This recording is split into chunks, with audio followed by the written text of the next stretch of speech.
Assalamualaikum warahmatullahi wabarakatuh. Bismillah walhamdulillah wassalatu wassalamu ala rasulillah Sayyidina wa maulana Muhammad ibn Abdillah wa ala alihi wa ashabihi wa man tabi'ah hudaya la haula wa la quwata illa billah amma ba'du. Alhamdulillahirabbil alamin. Kita panjatkan puja puji syukur kita kehadirat Allah Subhanahu wa taala yang masih memberikan kita nikmat sehat walafiat, nikmat panjang umur, sehingga kita bisa bertemu dalam rangka menambah keilmuan tentang ilmu-ilmu agama kita. Lebih khusus dalam hal ini, dan pada kali ini kita akan coba menelusuri sedikit daripada hikmah peristiwa dari Isra dan Mi'raj.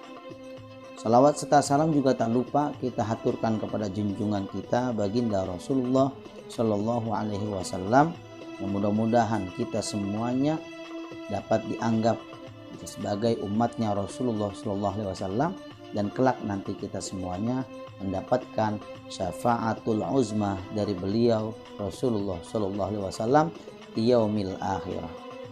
Jamaah yang dimuliakan Allah Subhanahu Wa Taala, hadirin, para rekan-rekan sekalian yang dimuliakan Allah Subhanahu wa taala. Kali ini kita coba menelusuri daripada hikmah Isra wal Mi'rajnya baginda Rasulullah sallallahu alaihi wasallam. Di dalam ayat dijelaskan, surah Al-Isra ayat pertama, A'udzubillahi minasyaitonirrajim. Bismillahirrahmanirrahim. Subhanalladzi asra bi'abdihi lailam minal masjidil harami ilal masjidil aqsa alladzi barakna haulahu linuriyahu min ayatina innahu huwas samiul basir. Shadaqallahul azim. Hadirin, lalu banyak hikmah-hikmah tentang Isra Mi'rajnya baginda Rasulullah sallallahu alaihi wasallam. Sama-sama kita maklum sebagai umat Islam, pasti kita mengetahui bahwa peristiwa Isra Mi'raj adalah peristiwa di mana Rasulullah SAW diperjalankan pada suatu malam dari Masjidil Haram ke Masjidil Aqsa. Lalu dari Masjidil Aqsa menuju Sidratul Muntaha bertemu Allah Subhanahu wa taala.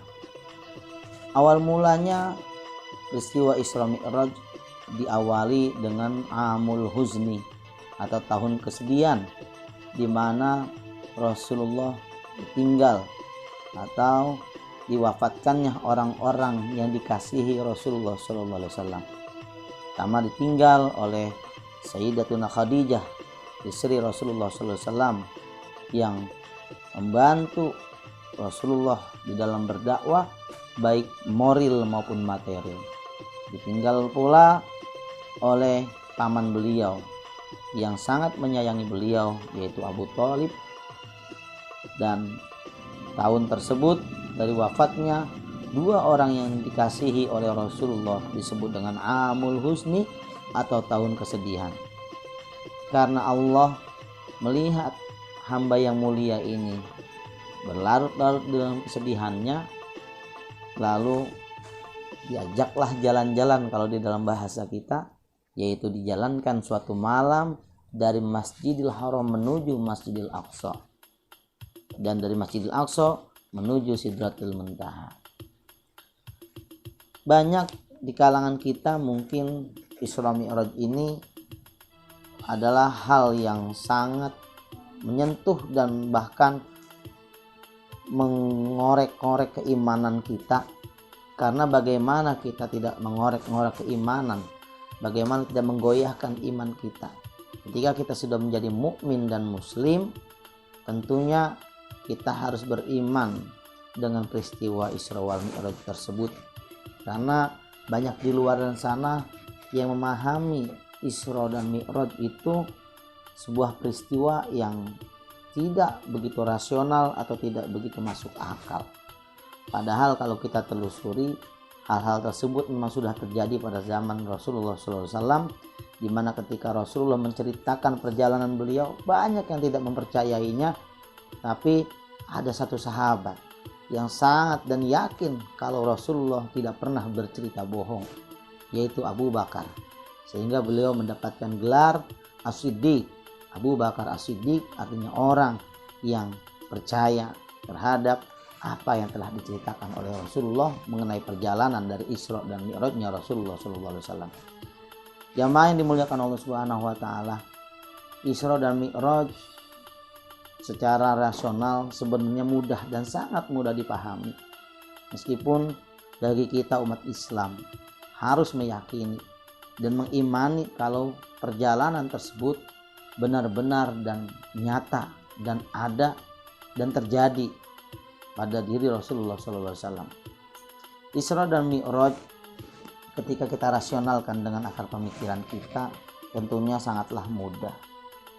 Seolah-olah memang perjalanan tersebut sulit, karena masa iya di dalam satu malam Rasulullah SAW bisa berjalan dari Masjidil Haram ke Masjidil Aqsa, dari Masjidil Aqsa menuju Sidratul Muntaha selesai dalam satu malam.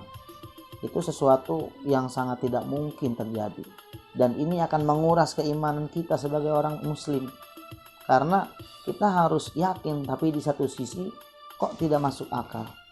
Padahal hikmah yang terjadi adalah itu sangat masuk akal. Bagaimana kalau kita contohkan di dalam kehidupan kita sehari-hari, semut yang jalannya lambat atau kura-kura yang jalannya lambat. Secara logika dan secara rasional tidak akan sampai hewan sejenis kura-kura ini perjalanan di dalam satu malam bisa sampai, mungkin kalau dia dari Jakarta sampai ke Bandung atau ke Surabaya di dalam makan waktu satu malam. Dengan lambatnya dia berjalan, kita bisa pastikan lebih daripada seminggu dia baru sampai di Bandung ataupun di Surabaya. Tapi bisa saja kura-kura, semut dan lain hewan-hewan yang lambat tersebut bisa mencapai kota, dari kota yang satu ke kota yang lainnya dalam waktu yang singkat. Bagaimana caranya? Tentunya sangat mudah. Andaikan si kura-kura ini sekarang berada di Jakarta, tapi karena sang pemilik ingin pergi keluar kota dan saking sayangnya sama tuh kura-kura, ini kura-kura atau semut yang menempel mungkin di tas atau di mana ikut serta di dalam perjalanan tersebut dan sampai bareng bersama tuannya di kota tujuan di dalam waktu yang singkat. Artinya apa? Si hewan ini secara nalar akal memang adalah hewan yang lambat, tetapi karena diajak atau dibawa oleh tuannya ternyata bisa sampai tepat dan bahkan tidak perlu waktu lama di kota tujuannya.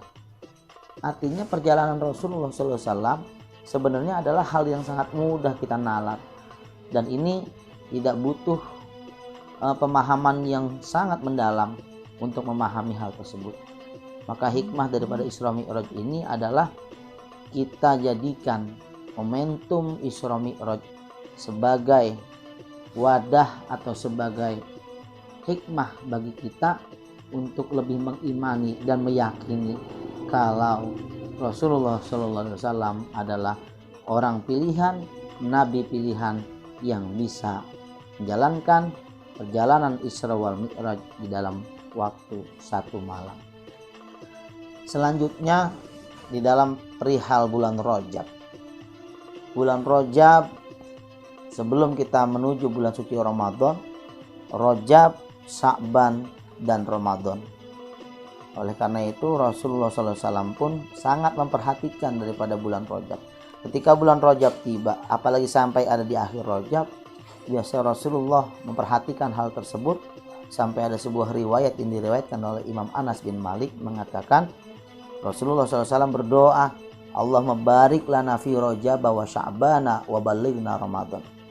Ya Allah, ya Tuhan kami, barik lana, berkailah kami fi Rajab, di bulan Rajab, wa Sya'bana, dan berkahi pula kami di bulan Sya'ban, wa ballighna Ramadan, dan sampaikan kami di bulan suci Ramadan. Rajab, bulan di mana kita sudah harus mempersiapkan diri menuju bulan suci Ramadan, meskipun masih 2 bulan lagi. Sebagaimana dijelaskan oleh para ulama, Ar-Rajab sahrus saki, Ar-Rajab sahrus zara'i, wa Sya'ban sahrus saki, wa Ramadan sahrul hasad. Rajab adalah bulan di mana kita menuai, dan Sya'ban adalah bulan di mana kita mulai menyirami, dan Ramadan adalah bulan kita memanen hasil daripada apa yang kita tanam di bulan Rajab. Maka tentunya bulan Rajab sebagai bulan awal persiapan kita menuju bulan suci Ramadan, yaitu kita tanam terus kebaikan-kebaikan, amalan-amalan ibadah, zikir-zikir, bahkan puasa kita laksanakan di bulan Rajab ini. Dan sampai nanti di bulan Sya'ban adalah bulan di mana kita juga mempersiapkan diri untuk menuju tamu agung yang akan menghampiri kita, yaitu bulan suci Ramadan. Sehingga ketika Ramadan tiba, persiapan kita sudah lebih matang karena sebelumnya kita sudah latihan di bulan Rajab dan bulan Sya'ban. Mudah-mudahan ada hikmah yang bisa kita ambil dari apa yang telah saya sampaikan. Mohon maaf atas segala khilaf kata dan perbuatan. Wallahul muwaffiq ila aqwamit thoriq. Wassalamualaikum warahmatullahi wabarakatuh.